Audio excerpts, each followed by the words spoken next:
Hello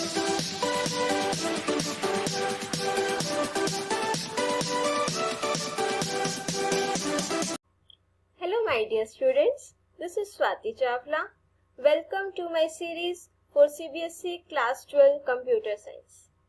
In our previous video, we have discussed how to create a connection from Python with MySQL. पिछली video में हमने complete discuss किया था कि Python और MySQL की कनेक्टिविटी कैसे की जाती है. If you have not watched that video, click on this I button to watch that video also, क्योंकि वो बिल्कुल इंट्रोडक्टरी पार्ट था. तो to watch this video आपका इंट्रोडक्टरी पार्ट क्लियर होना चाहिए. So without wasting our time, let's move on to today's topic, and that is extract data from a result set. अब तक हमने क्या पढ़ा था? कनेक्ट फंक्शन से हम एसक्यूएल के साथ कनेक्टिविटी करेंगे. आफ्टर दैट हमने ये भी पढ़ा था कि कर्सर फंक्शन से हम एक कर्सर क्रिएट करते हैं. Today we will discuss how to extract data from a result set. अब देखो होता क्या है, रिजल्ट सेट क्या होता है? Collection of all the retrieve records. जितनी भी मेरे पास एसक्यूएल में क्वेरीज का जो रिजल्ट होगा, जो रोज रिट्रीव होकर आई हैं, उन सब का कलेक्शन. अब उसके लिए मेरे पास क्या है? फेच फंक्शंस है. Fetch all, fetch one, fetch many and row count. जब भी आप सेलेक्ट क्वेरी लगाओगे या आपके पास रोज रिट्रीव होकर आएंगी, तो फॉर दैट पर्पस आपने इनमें से कोई ना कोई फंक्शन यूज करना ही है. फर्स्ट फंक्शन देखते हैं बेटा, फेच ऑल. ऑल मीन्स सारे के सारे. तो फेच ऑल फंक्शन क्या करेगा? मेरे सेलेक्ट क्वेरी के रिजल्ट में जितना भी रोज होंगी, जितनी भी उसकी आउटपुट वाली रोज होंगी, वो सारी की सारी रिट्रीव कर मुझे शो करेगा. और किसकी फॉर्म में होगा बेटा? वो टपल की फॉर्म में. Next is fetch one. Fetch one function क्या करेगा? एक टाइम पर एक ही रिकॉर्ड को रिट्रीव करेगा और नेक्स्ट टाइम पर वो उससे नेक्स्ट वाले रिकॉर्ड को रिट्रीव करेगा. Suppose I am having 10 rows in my table. तो अगर मैंने फर्स्ट टाइम पर फेच वन फंक्शन लगाया तो फर्स्ट रिकॉर्ड को रिट्रीव करेगा. उसके बाद मैंने अगर उसी प्रोग्राम में फेच वन फंक्शन को दोबारा से यूज किया, उसको कॉल किया, तो उस टाइम पर वो नेक्स्ट वाले रिकॉर्ड को रिट्रीव करेगा. बट एक टाइम पर एक ही रिकॉर्ड को रिट्रीव करेगा. ठीक है. और एट द एंड जब उसके पास कोई रिकॉर्ड नहीं होगा रिट्रीव करने को, तो फेच वन फंक्शन मेरा क्या रिटर्न करता है? None value. नेक्स्ट है फेच मैनी. ये एन जो लिखा हुआ है, अगर आप इसको ना लिखो आर्ग्यूमेंट को, तो बाय डिफॉल्ट इसकी वैल्यू क्या होती है बेटा? 1. तो फेच मैनी फंक्शन मींस कि how many records you want to retrieve. Fetch all में तो सारे के सारे आ जाएंगे. फेच वन में एक टाइम पर एक ही रिकॉर्ड आएगा. बट अगर आपको 2, 5, 7 कुछ इतने रिकॉर्ड्स रिट्रीव करने हो, तो for that we are having fetch many function. ठीक है. जो एन ब्रैकेट में आर्ग्यूमेंट गिवन है, यहाँ पर आप स्पेसिफाई करोगे how many records you want to retrieve. अगर आप यहाँ पर कोई वैल्यू नहीं दोगे तो by default it will take value 1. तो मेरा फेच मैनी और फेच वन फंक्शन एक ही काम करेगा. उसके बाद नेक्स्ट है cursor dot row count. Row count मेरा फंक्शन नहीं है, तभी इसके आगे ब्रैकेट्स नहीं लगी हुई. ये एक प्रॉपर्टी है मेरी कर्सर के ऑब्जेक्ट की, जो काउंट करेगी कि कितनी नंबर ऑफ रोज हैं उसने रिट्रीव किए. ठीक है. अब इसको हम एक बार प्रैक्टिकल इंप्लीमेंट करके देखते हैं. अब देखो मैंने अपना MySQL ओपन करा. पहले मैं आपको दिखा देती हूँ कि हम किस डेटाबेस और किस टेबल पर वर्क करेंगे. शो डेटाबेसेस लिखा मैंने. अब इससे क्या होगा? मेरे सारे के सारे डेटाबेस की लिस्ट आ गई. अब मैंने सपोज मैं वर्क करूंगी बेटा स्कूल डेटाबेस में. Use school. अब अगर मैं इसमें लिखूं शो टेबल्स, तो ये सारी टेबल्स शो कर देगा जो स्कूल डेटाबेस में है. अब हम स्कूल डेटाबेस के अंदर जो स्टूडेंट 1 नेम से टेबल है उस पर वर्क करेंगे. Let me show you the rows of this. Select star from student 1. ये रिकॉर्ड है बेटा मेरा स्टूडेंट 1 में. Number, name, stipend, stream, average mark, grade and class. ठीक है. Now move on to the Python ideally. अब सबसे पहला काम क्या रहेगा बेटा? Import mysql dot connector. सबसे पहले मुझे अपना जो मेरा लाइब्रेरी है mysql, उसके अंदर जो कनेक्टर नेम से पैकेज है उसको इंपोर्ट करना है, सिंपल। उसके बाद मुझे क्या करना है, अपना कनेक्शन क्रिएट करना है mysql के साथ। उसके लिए कौन सा फंक्शन यूज होता है, कनेक्ट फंक्शन। तो mysql dot connector dot connect, और इस कनेक्ट फंक्शन में फर्स्ट आर्ग्यूमेंट मैंने लिखा बेटा होस्ट, इसमें कौन सा होस्ट है आपका, लोकल होस्ट।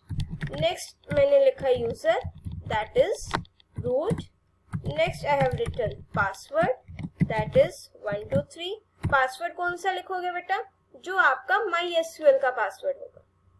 उसके बाद मैंने नेक्स्ट लास्ट आर्ग्यूमेंट लिखा डेटाबेस, कि मैं अपने किस डेटाबेस के साथ वर्क कर रही हूँ। अभी आपको बताया था मेरे डेटाबेस का नेम क्या है जिस पर मैं वर्क कर रही हूँ, स्कूल। अब मैंने ये कनेक्शन क्रिएट हो चुका है।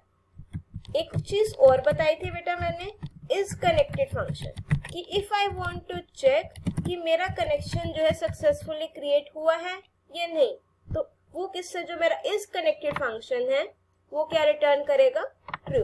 तो I am writing connection successful. Let's check कि हमारा जो कनेक्शन है वो सक्सेसफुली क्रिएट हुआ है या नहीं। सक्सेसफुल हो गया कनेक्शन। अब उसके आगे हम वर्क करेंगे, एक कर्सर का ऑब्जेक्ट क्रिएट करेंगे with the help of connection object. ये आपने हर एक में लिखना है, ये स्टेटमेंट्स आपको पता ही होनी चाहिए कि फर्स्ट स्टेप क्या रहेगा बेटा, कनेक्टर जो आपकी लाइब्रेरी है उसको इंपोर्ट करोगे। सेकंड स्टेप क्या रहेगा, कनेक्ट फंक्शन से ये आर्ग्यूमेंट्स पास करके उसके बाद आपने कनेक्ट फंक्शन को कॉल करना है। Then with the help of connection object cursor function को कॉल करना है, ठीक है। Then with the help of cursor object आप क्या करोगे, अपनी क्वेरी को एग्जीक्यूट करोगे। यहाँ पर आई am writing select star from, अब मेरी टेबल का नेम क्या है, स्टूडेंट 1, ठीक है। अब देखो अभी कंप्लीट नहीं हुआ है, मैं सिर्फ क्या कर रही हूँ, CUR में वैल्यू क्या है वो चेक कर रही हूँ, ठीक है। अब देखो CUR में मैंने जो प्रिंट कराया था mysql कर्सर, उसमें फिलहाल आपकी क्या है, SQL की क्वेरी है। अभी रिजल्ट नहीं आया है। रिजल्ट लाने के लिए मैंने आपको क्या बताया है, फेच फंक्शंस यूज करने पड़ते हैं, ठीक है।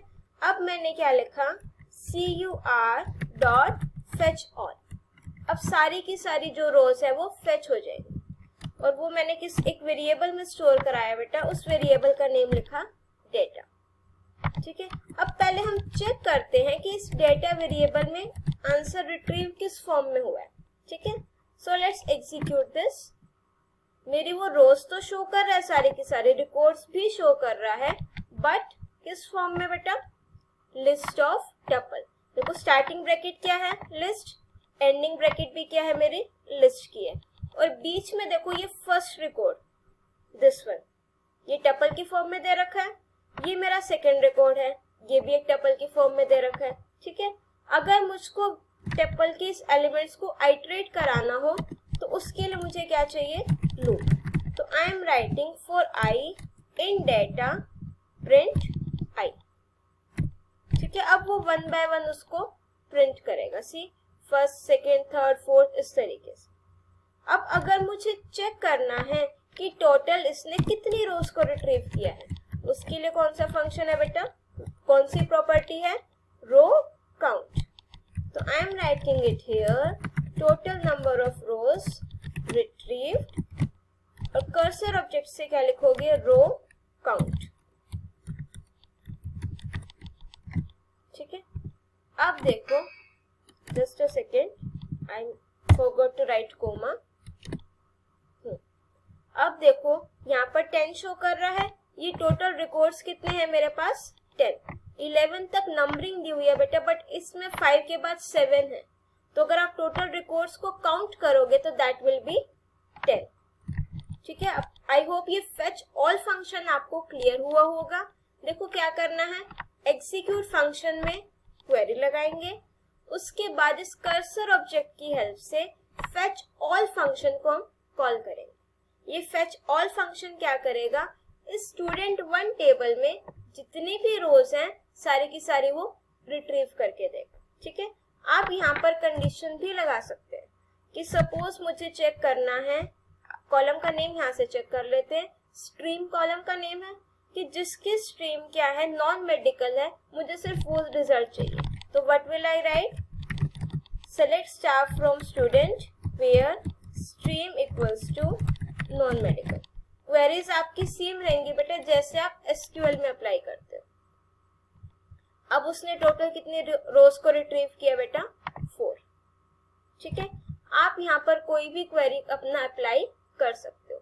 इस क्वेरी को अप्लाई करने का एक सेकेंड मेथड और है बेटा कि मैंने जो अपनी क्वेरी है यहाँ से हटा करके एक क्वेरी नेम से मैंने एक वेरिएबल ले लिया, आप कोई भी वेरिएबल नेम लिख सकते हो, यहाँ लिख दिया। उसके बाद एग्जीक्यूट फंक्शन में मैंने क्या लिख दिया, क्वेरी, तो भी आपका सेम रिजल्ट आएगा। ठीक है, अब next move on to our next function and that is this. Now अब देखो नेक्स्ट फंक्शन कौन सा मेरा, fetch all we have done. Next is fetch 1। Fetch 1 क्या करेगा, एक टाइम पर एक ही रिकॉर्ड को रिट्रीव करेगा। अब इसको भी एग्जीक्यूट करके देखते हैं बेटा। तो I M erasing this now. ठीक है, अब मैंने देखो क्या लिखा, CUR डॉट फेच 1। अब ये मेरा एक ही रो को रिट्रीव करेगा। ठीक है, और मैंने यहाँ पर कोई भी एक वेरिएबल लिया डेटा, उसमें स्टोर करा करके इसको प्रिंट करा दिया। अब इसको एग्जीक्यूट करो, it is showing none. That means इसने आपका कोई भी रो को रिट्रीव नहीं किया है। क्यों नहीं किया है, क्योंकि हमने अभी कोई भी क्वेरी को एग्जीक्यूट नहीं किया। तो उसके लिए मुझे पहले क्या करना पड़ेगा, अपनी क्वेरी को एग्जीक्यूट करना पड़ेगा। ठीक है, ये मैंने आपको किस लिए करके बताया कि फेच 1 जो फंक्शन है, अगर वो कोई भी वैल्यू को रिट्रीव ना करे तो बाय डिफॉल्ट वो क्या रिटर्न करता है बेटा, नन। ठीक है, अब देखो हमने यहाँ पर लिखा कर्सर डॉट एग्जीक्यूट और यहाँ पर हमने क्वेरी लिख दी select star from table name. सारी की सारी रोज आ जाएंगी, एग्जीक्यूट हो गई। बट हम कितनी रोज को फेच कर रहे हैं, सिर्फ 1 को। अब इसका आउटपुट देखो बेटा, फर्स्ट रो को उसने रिट्रीव किया। Total number of rose retrieve this time is 1। अब अगर मैं इसको दोबारा से लिख दूं, क्वेरी तो हम लगा ही चुके हैं। अब अगर मैंने ये सारी चीज दोबारा से लिख दी, सी कर्सर डॉट फेच 1 डेटा और दिस।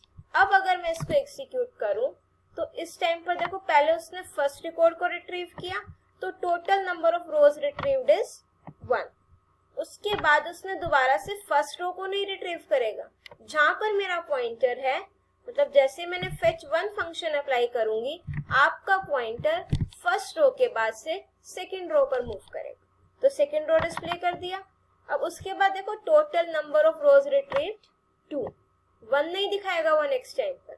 नेक्स्ट टाइम पर क्या शो करेगा बेटा, वो 2, क्योंकि अब तक वो कितनी रोज को रिट्रीव कर चुका है, 2। अब ऐसे ही अगर मैं इसको दोबारा से लिख दूं, अब मैं इसको थर्ड टाइम लिख रही हूँ बेटा। ठीक है, अब इसको एग्जीक्यूट करो, फर्स्ट रो रिट्रीव करेगा, सेकेंड एंड देन थर्ड। ठीक है, ऐसे ही मेरे पास होता है एक fetch many function. Fetch many, अब ये भी आपकी मल्टीपल रोज को रिट्रीव करेगा। तो जो भी फंक्शन मेरा मल्टीपल रोज को रिट्रीव कर रहा होगा उसके लिए मुझे क्या लगाना पड़ेगा, फॉर लूप। तो फॉर आई इन डेटा, सारी की सारी रोज आ गई। अब मुझे क्या करना है, यहाँ पर प्रिंट आई। अब फेच मैनी में मैंने कोई आर्ग्यूमेंट नहीं लिखा है, तो बाय डिफॉल्ट इसकी वैल्यू क्या होगी बेटा, 1। तो ये आपको सिर्फ एक ही रिकॉर्ड को रिट्रीव करके देगा। अब अगर मैं यहाँ पर लिख दूं 5, तो then it will give you 5 records. ठीक है, इसके नीचे हम एक रो काउंट प्रॉपर्टी और लिख देते हैं, प्रिंट टोटल रोज रिट्रीव्ड और with the help of cursor function dot row count. Row count के आगे ध्यान रखना बेटा ब्रैकेट्स नहीं आएंगे, this is not your function. तो इट इज शोइंग कि total rows retrieved 5. Now what we are trying to do कि अब मैंने क्या किया, fetch मैंने में क्या लिखा 5. तो अगर मैं यही चीज दोबारा लिख देती हूँ तो it will again my fetch 5 records more. अब देखो जब मैं इसको एग्जीक्यूट करूंगी तो ये उसके आगे के रिकॉर्ड्स को रिट्रीव करेगा. वो फिर से फर्स्ट 5 रिकॉर्ड्स को रिट्रीव नहीं करेगा. जैसे fetch 1 फंक्शन में होता है, अगर मैं एक ही प्रोग्राम में लगा रही हूँ, fetch 1 लिखूंगी तो first time it will fetch 1 record, next time it will fetch second record. ठीक है, तो अब मेरे पास टोटल रिकॉर्ड्स भी कितने थे 10. तो मैंने पहले क्या लगाया, अपना fetch many फंक्शन यूज किया, तो उसमें उसने फर्स्ट 5 रिकॉर्ड्स को रिट्रीव करके दिखाया. तो अब उसके बाद मैंने जब दोबारा से fetch many फंक्शन को यूज किया तो उसने मुझे दोबारा से नेक्स्ट 5 रिकॉर्ड्स को रिट्रीव करके शो किया. ठीक है, अब अगर मैं यहाँ पर 4 कर दूं, मेरे पास टोटल रिकॉर्ड्स 10 है बेटा उस टेबल में, तो ये 8 रिकॉर्ड्स को रिट्रीव करके देगा. ठीक है, 4 एंड देन 8. इसके बाद मैंने क्या किया, data equals to cursor dot fetch 1. ठीक है, after that I am going to print this variable data. अब देखो इसके बाद ये और लिख लेते हैं, टोटल रोज रिट्रीव्ड. अब देखो फर्स्ट 5 जो फर्स्ट 4 लिखा मैंने fetch many 4, फर्स्ट 4 रिकॉर्ड्स को रिट्रीव करा. फिर जब मैंने fetch many फंक्शन दोबारा से लगाया तो it has fetch next 4 records. ठीक है, अब उसके बाद जब मैंने fetch फंक्शन लगाया तो उसके बाद उसने नेक्स्ट रिकॉर्ड को रिट्रीव किया. ठीक है, तो एक तरीके से ये कर क्या रहा है, अगर मेरे पास मेरे टेबल में 10 रिकॉर्ड्स हैं, लेट मी शो यू, ये 10 रिकॉर्ड्स हैं. ठीक है, तो मेरा पॉइंटर मूव कर रहा है. अगर मैं fetch many फंक्शन 4 के साथ लगा रही हूँ तो फर्स्ट 4 रिकॉर्ड्स को रिट्रीव करने के बाद मेरा पॉइंटर 5th रिकॉर्ड के बिगिनिंग पर है. तो उसके बाद मैं जब दोबारा से नेक्स्ट fetch 4 फंक्शन लगा रही हूँ तो 4 करने के बाद मेरा पॉइंटर 10th रिकॉर्ड यहाँ इस रिकॉर्ड के बिगिनिंग पर है. उसके बाद जब मैंने fetch 1 फंक्शन लगाया, इट विल रिट्रीव 1 रिकॉर्ड, तो उसने ये वाला 1 रिकॉर्ड रिट्रीव करके दिया. ठीक है, अब टोटल रोज कितनी रिट्रीव हो गई 9. अब अगर मैं इसको दोबारा से लगा दूं, ध्यान से देखना बेटा मैं क्या शो करना चाह रही हूँ आपको, एक रो और रिट्रीव कर देगा 10. अब नेक्स्ट एक चीज देखो, ध्यान से देखना बेटा, मेरे टेबल में टोटल रिकॉर्ड्स कितने हैं 10. अब 10 मैंने रिट्रीव कर लिए, उसके बाद मैंने दोबारा से fetch 1 फंक्शन लगाया तो it is showing none. That means अगर मेरे fetch 1 फंक्शन को आगे कोई रिकॉर्ड नहीं मिलता है रिटर्न करने के लिए तो इट विल रिटर्न नन. ठीक है, एक बार क्विकली रिवाइज कर लेते हैं, हमने कौन कौन से फंक्शंस पढ़े बेटा. एक तो fetch all फंक्शन पढ़ा. fetch all फंक्शन क्या करेगा, सारे के सारे रिकॉर्ड्स को रिट्रीव करके देगा. यहीं पर लिख लेते हैं एक बार, data equals to cursor dot fetch all. उसके बाद हम अपना रूप लगाएंगे for i in data print i. ठीक है, और यहाँ पर हम लिख देते हैं टोटल रिकॉर्ड्स रिट्रीव्ड. इसमें आपके सारे कंसेप्ट्स आ जाएंगे. ठीक है, see here now total rows retrieved.